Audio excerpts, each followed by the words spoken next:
Halo, apa kabar Waki Tegalo? Selamat berjumpa kembali dalam program berita seputar iNews Sumsel. Di saat Anda siap beraktivitas di pagi hari, saya Riri Komaraidi siap menemani Anda dengan berbagai berita dan informasi menarik hari ini, Senin 20 Juni 2022. Sajian utama hari ini antara lain, 2 rumah hangus terbakar.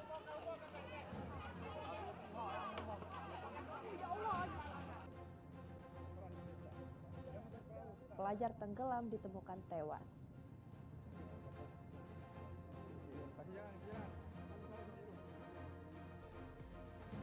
Dan jangan lewatkan lezatnya ramen jagung kuah pedas cita rasa Nusantara. Pemirsa, inilah seputar iNews Sumsel selengkapnya.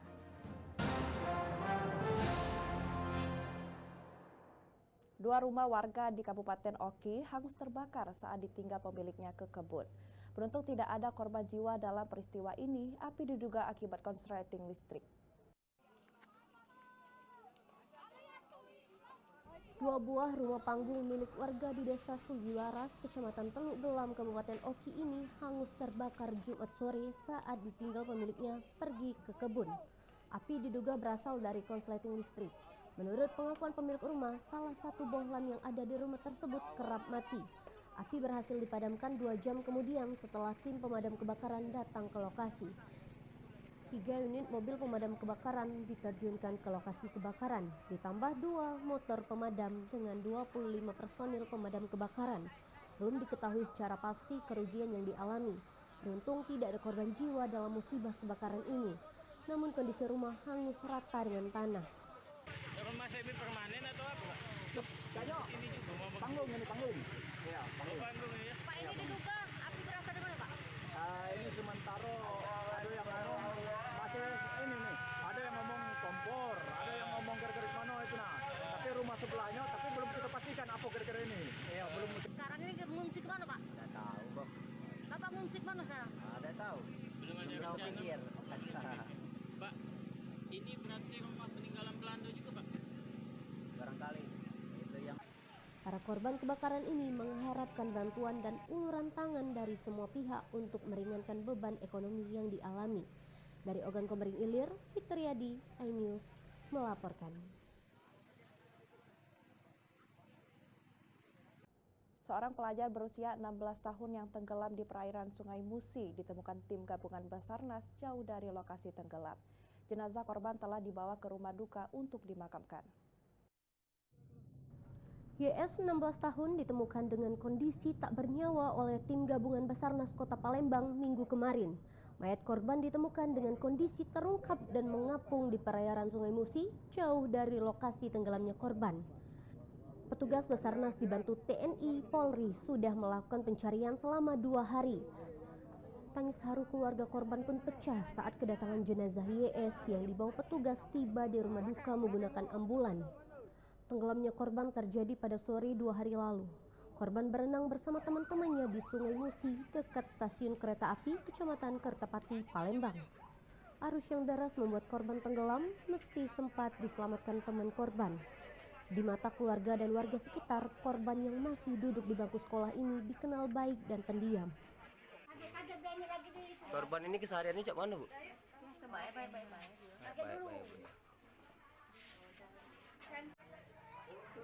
Jenazah korban telah dibawa ke rumah duka Jalan Remipa, Kelurahan Ogan Baru, Kecamatan Kertapati, Palembang untuk dimakamkan. Dari Palembang, Muhammad David, iNews melaporkan. Belabungnya harga cabai dan sayur mayur berdampak kepada pelaku usaha rumah makan di Kota Prabomuli. Pengusaha warung Tegal, warteg serba 10.000 kini harus memutar otak untuk menyiasati kondisi ini. Para pekerja rumah makan warteg serap 10.000 nasi bunda, Jalan Melati, Kelurahan Muara II, Kecamatan Prabomuli Timur, Kota Prabomuli, terlihat sibuk menyiapkan bahan-bahan untuk memasak. Rianti, pemilik usaha rumah makan warteg serba 10.000, mengeluhkan kenaikan harga cabai dan sayur mayur yang mencapai 100 hingga 300%. Ia harus memutar otak agar pelanggannya tidak beralih ke tempat lain dengan memilih tak menaikkan harga. Rianti mengaku akan menaikkan harga jika harga sayur mayur hingga bulan Agustus mendatang tak turun. Ia berharap pemerintah dapat segera menstabilkan harga agar perekonomian terus berlanjut. Harga cabai, bawang yang naik, tomat. Nah kalau cabai paling kita disiasati kalau dulu bisa 3.000 Pak. Kalau sekarang paling kalau bisa beli 5.000. Paling dengan porsi jumlah yang agak disedikitin. Sebab kalau mau harga kayak kalau nasi kan serba 10 Pak biasanya. Mau dinaikin rencana 12.000 nanti takut pelanggan berlari Pak. Kenaikan harga cabai dan sayur mayur di Kota Prabu Muli sendiri terjadi sejak 2 minggu terakhir. Untuk cabai dari harga Rp30.000 kini menjadi Rp80 hingga Rp100.000 per kilogram.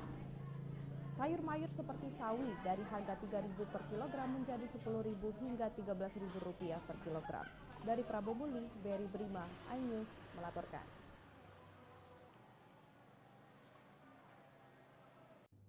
Semarak jelang Festival Olahraga Rekreasi Masyarakat Nasional Fornas ke-6 di Sumatera Selatan kian meriah. Gubernur Sumatera Selatan Herman Deru menyatakan dukungan dan antusias masyarakat menjadi spirit pemerintah bekerja melaksanakan event nasional yang akan diikuti belasan ribu atlet dari seluruh Indonesia. Antusias masyarakat 12 hari jelang pelaksanaan Fornas Kormi ke-6 2021 di Sumatera Selatan tahun 2022 kian semarak. Antusias ribuan masyarakat Sumatera Selatan terlihat saat mengikuti senam sehat menyambut perhelatan Fornas ke-6 yang dilaksanakan di lapangan Gor Jakabaring Sport City, Palembang. Gubernur Sumatera Selatan Herman Deru menyebutkan antusias mengikuti Fornas ditunjukkan 34 provinsi di Indonesia ikut mendaftarkan atlet mereka mengikuti festival olahraga bergengsi tingkat nasional. 11.000 atlet penggiat olahraga rekreasi terregister hadir dari target sebelumnya 10.000 atlet. Antusias ini diharapkan dapat membangkitkan ekonomi masyarakat setelah diterpa badai COVID-19 selama 2 tahun terakhir. Pelaku usaha di bidang pariwisata menyambut gembira. Hampir semua hotel penuh. Sudah terpesan untuk acara H-3 Fornas sampai dengan selesainya Fornas tanggal 7 Juli itu. Jadi ini merupakan berkah besar pasca puncak pandemi. Persiapan untuk kalau kita dari Kormi itu namanya penggiat, nah bukan atlet, sudah sekitar 90% karena sudah pendaftaran juga sudah online melalui pusat juga, itu melalui inorganya masing-masing, organisasi olahraganya masing-masing. Gubernur Sumatera Selatan Herman Deru berharap event ini dapat dimanfaatkan masyarakat sebagai sarana edukasi bagi generasi muda agar terus dapat melestarikan kearifan lokal budaya asli bangsa Indonesia. Dari Palembang, Muhammad Riza Falevi, iNews melaporkan. Dewan Pimpinan Pusat Partai Demokrat optimis akan meraih suara terbanyak dalam pemilu 2024 mendatang. Keyakinan tersebut disampaikan Deputi Bidang Hukum dan Pendidikan Politik DPP Partai Demokrat Ahmad Usmarwi Kafah di Palembang. Saat ini sejumlah partai politik mulai melakukan konsolidasi dan strategi menjelang pemilu tahun 2024 mendatang. Salah satunya Partai Demokrat besutan Susilo Bambang Yudhoyono. Partai Demokrat optimis akan meraih suara terbanyak pada ajang Pesta Demokrat Rakyat 2024. Hal ini disampaikan Deputi Bidang Hukum dan Pendidikan Politik Dewan Pimpinan Pusat Partai Demokrat Ahmad Usmarwi Kafah di Palembang saat menghadiri perayaan HUT Kota Palembang ke-1339 Sabtu kemarin. Ahmad Usmarwi Kafah menyatakan saat ini Partai Demokrat terus menunjukkan tren positif dan masih berada dalam 5 besar elektabilitas partai politik.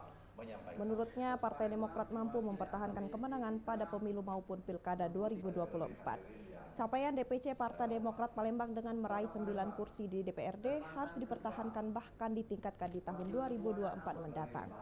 Sebagai partai pemenang, dirinya meminta kepada para kader Demokrat untuk lebih intens mempersiapkan diri dalam melayani masyarakat. Kader maupun anggota DPRD yang berasal dari Partai Demokrat sangat merakyat dan tetap mendapat simpati masyarakat. Biasa stabil karena ada 3 indikator capaian. Pertama, pertumbuhan ekonomi yang sudah mencapai 3,17% saya ingat. Sebelumnya tahun 2020 mengalami kontraksi 0,25. Dan yang kedua karena ada capaian pada stabilitas inflasi sehingga tidak membuat masyarakat bergejolak dan lain sebagainya. Saya ingat itu di angka 1,84 kalau nggak salah inflasi itu. Begitu juga ada pengaruh dari capaian indeks pembangunan manusia. Partai Demokrat tetap berkomitmen memperjuangkan kepentingan rakyat demi kesejahteraan bersama. Dari Palembang, Erwin Setiawan, iNews melaporkan. Berita selanjutnya, lezatnya ramen jagung kuah pedas cita rasa Nusantara. Saksikan beritanya sesaat lagi.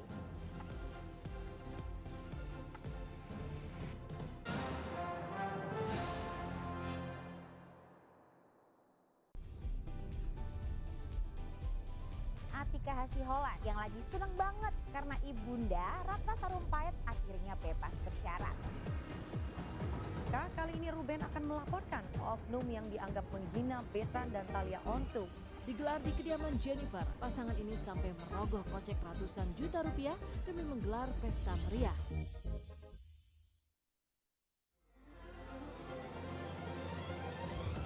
Tim gabungan kembali mengevakuasi korban kecelakaan bus Sriwijaya.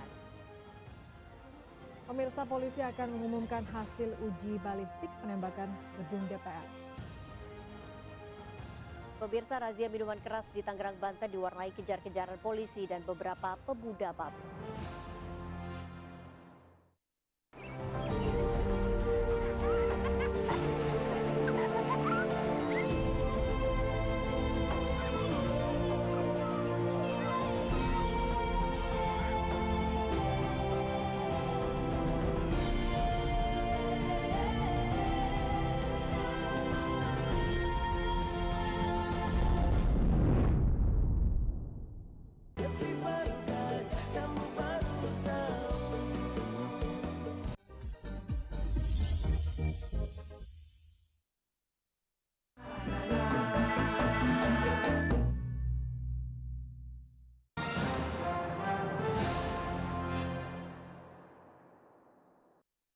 Puluhan anak menangis histeris saat hendak dilakukan hitanan. Bahkan akibat takut melihat alat medis, seorang bocah mengurungkan niatnya di hitan dan meminta segera dibawa pulang ke rumah.